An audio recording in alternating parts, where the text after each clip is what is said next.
The Shift is brought to you by SE Healthcare. Welcome to The Shift. I'm Dr. Andrea Coyle. Shifties, welcome back to the next episode of the Shift podcast. I'm really excited today. Nurse Alice is here. Nurse Alice, will you please give us a warm welcome? Well, I'm really excited to be here chatting with you and your audience. And it's kind of really interesting. When you go into nursing, you know that you're going to take care of patients, and then your journey takes on such an uncharted path. And here I am with you now getting to talk about the things I've done in nursing and hopefully help someone else out here. Wonderful. You teed this up so perfectly.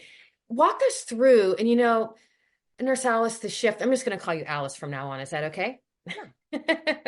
um, it's interesting. That's part of why I started the Shift podcast, is because through our nursing careers, we are so fortunate to be afforded opportunities to make all these great shifts during our career. And with each shift comes lessons learned and knowledge and growth experiences. It's really amazing.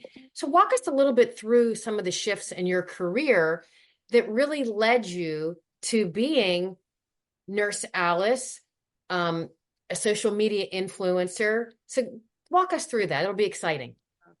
And I'll just say I was the person that was always in school. So like immediately out of high school, I became a nursing assistant, was going to school, became an LVN, went on for my RN with associate's degree, then I got my bachelor's, then I became a clinical nurse specialist with my master's, worked that for a while, and then later went back for an FNP postmaster certificate. But I worked and I went to school the entire time. So I kind of felt like my life was always shifting. But when you know better, you do better. And with every step in my academic career, every step higher that I took, new doors opened. The blinders came off. I would see things that I didn't necessarily see before. So I can't necessarily pinpoint one exact shift. I'll just say that there were many. But as it translates to, working, taking care of patients in a clinical setting, to being able to be an NBC medical correspondent, to being a social media influencer, to doing work with American Heart as a spokesperson or ambassador with AARP, like things that we don't go to school for in nursing, but still using my nursing hat, passion for patients in a different way. I would say that was something that was kind of like always brewing. There were definitely moments, I'm sure other people can relate, where you're doing what you're doing, then you like it and you enjoy it, and then you start to feel like there's like a glass ceiling, or you're feeling stuck, or maybe it's not bringing you as much joy now. And so what I realized is that I can go back and look and identify when I was actually working in survival mode versus working in strategy mode. And so Mm. because there are times like, oh, screw this job. I don't want to do this. And then, but just like 2 years ago, I was like hoping and praying for this job. And so, like, what is it? I don't want to be ungrateful. But what I realize is that, we're evolving. We change every day, right? We're changing second by second here with every heartbeat. And the one thing I will say is, so I could keep my sanity, so I could not get burnt out with nursing. I realized that, you know what, I see patients and things changing around me. Of course, I'm changing as well. So, what are the things that I can do to stay aligned with the things that bring me joy, bring me happiness, and don't burn me out? So I got curious, like, okay, well, what does I like to do? What energizes me? Like, and what frustrates me? What is it that I don't want to do? Right? That's just as important. And so I started to look for those opportunities, but simultaneously I had to tell myself, like, there's nothing wrong with it not looking like a 12-hour shift on a med surg unit. I had to tell myself that because I almost felt like, oh, I'm not being a nurse. I'm not being a real nurse. And it's like, well, what is a real nurse, right? I think we envision, we go to school, we're at the bedside, but there's so much more you can do with your nursing. So I started to pause and then really think about that. And I started evolving and following the path that led me joy, that allowed me to translate my skills from nursing to, whatever that new thing was. And I had to become okay with that. And again, with every, from LVN to RN associate, every step, something was always changing. So I had to accept that it's okay that I change as well. I'm not abandoning nursing. It's just changing the way that it maybe looks to the traditional view of what nursing, many people look at when they look at nursing. I think you bring up so many great points. I agree with you. And sometimes when I stepped out of the traditional four walls of a healthcare organization, sometimes I felt like, oh, maybe I'm not viewed as a nurse, but in my heart, I knew and I know that I'm once a nurse, always a nurse. And it's funny, I had a friend of mine say last week, because she knows I'm non-traditional to your point. She said, when you used to be a nurse. And I said, oh, no, no, no, no. I'm still a nurse. I'm still a nurse. Don't you ever forget that. I'm still a nurse. So I love that you brought all that. That's really great. I have another question for you. Alice, tell me about, you mentioned burnout, and continuously learning is one way that helps you not get stagnant or not burn out. And I agree with that. I did the same thing, ADN, BSN, MSN, MHA, DNP, so always learning. And right now, I have to tell you, I'm not going back to get my PhD. I would love to, but I'm not going to. No shade on the PhD girls and gals, guys and girls, but I'm just not, I'm not going to go back to school. But when you felt burnout, how did you make a shift? Was it going back into learning more? Well, I will say this because a lot of us default to, I'm going back to school. You don't know how many people they're unhappy with where they work, what they're doing, the shift they're working, anything, the population, they get unhappy and they say, I'm going to go back to school. And so I think that's partially kind of what I did and why my current, what I did is I set short-term goals because there are moments, listen, I'm going to be honest. There are moments I'm like, this ain't for me. I don't know that I want to be a nurse. And so I believe that I kind of set these short-term goals like, okay, I'm going to become an RN with my associate's degree. And then I don't know, I'll check it out. Then, oh, okay, well, I'll go back for more. So I set these short-term goals, but learning was part of it. But you don't know what you don't know. So while I might have been in a little bit of a funk at a certain stage in life, like, "Ugh, I don't really like nursing, this and that. When I went back to school, I mean, not only did it help expand my knowledge and make as a nurse, but it also broadened my horizons at how I look at healthcare and what I could do in nursing and healthcare, period. And so, yes, I went back to school, but also I'll say this, and I don't know if this is not necessarily the traditional thing because nurses were good at nursing stuff, but I started hanging out with other people like bankers, financiers, and like learning other industries. Hmm. So like when it came to mentorship, obviously I had my nurse mentors, but then if I had like a problem or issue, I would go to someone who was a kind of somewhat an equivalent leadership role or position in a different industry and learn how do y'all manage this? Like, what's a similar problem? And then I would just learn so much more about the other industries. And so I have to say that's actually a lot of how I got into media. Um, in the looking at how, as nurses, we look at problems and issues from a certain lens. We're just trained that way, right? Just it's like cattle. We're just trained that way. And it's not till you step out of that environment and um, that and kind of like go into a different classroom, go into a different area, do you see like, oh my gosh, like this whole new world of things? And I would talk to other people in other disciplines, and that actually helped me a lot with burnout because I recognize that some of our problems aren't just because of nursing, but these are like career problems that were translatable. So that was helpful, but it also opened the doors to other opportunities because then I could see, oh, you guys have that problem, we have that problem, and look for opportunities for overlap and actually opportunities to do things in the non-traditional setting. So outside of the hospital, well, what does that look like in media? Well, they need health contributors. You don't have to be a physician, a doctor on television. I mean, that's what we saw, Dr. Oz, the doctors, we saw that, Yeah. but nurses have so much more to contribute as well. And I came with a different lens that just because I'm with the patients more often. And so that lent to me doing media. And then obviously that's main broadcast, NBC television. I was on Good Morning America, NBC, ABC. Like I did a lot of things. And then that translates to social media. Now I do some consultant work and you just never know. And my mantra is wherever there are people, there are problems. Wherever there are problems, there needs to be a nurse.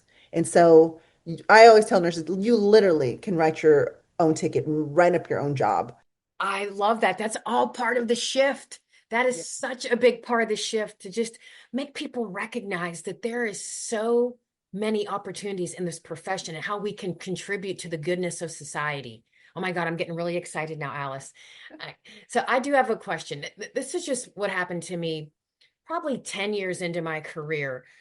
I had a particular leader who was not very, she didn't value people, or if she did, she had a really hard time articulating it or demonstrating it. And it felt like it was the her show. And so I would go home often at night and I would take that feeling with me. And it started turning into some burnout. And that's when I pivoted and went back to school to get my master's degree because I knew if I wanted to be credible in this profession, most likely I'd have to get a master's degree. So that's when I started my master's journey. Was there a pivotal moment that you were like, I want to transition over to media, or I want to be a nurse practitioner? What was that pivotal moment? Well, there's I when you say it that way, there I can think of two. So, the first one is I became a clinical nurse specialist initially from bedside nurse. I became which is an advanced practice role, clinical nurse specialist. And so, like these, I would see these nurses like they're so intelligent. They would like collaborate with the physicians and the rounding team and have like even this informal power because they didn't have a budget. They couldn't hire and fire, but their knowledge was just like so charismatic and you just leaned into these people and I loved that role. And so I went into it. I did a really great job. But then there was a point where stuff is changing, but at the time, CNSs couldn't prescribe. So even though I had all this pathophysiology, pharmacology, advanced physical assessment, all this knowledge, I knew the devices, I knew what the patient needed, I couldn't order it. So, after being a CNS, I think I was a CNS for about 13 years before I decided to pivot and become a nurse practitioner because I wanted prescriptive authority. It was just, and not that my ego was in the way, but here I am. I had new grads who I was training and train them up and they do well and they'd go away and they come back as an NP and they're rounding and they're writing orders. And I'm looking like, I trained you. Of course, you know what to. And so I kind of felt left behind. So that was one pivot because I wanted to make more of an impact. Nurses, we make a lot of impact.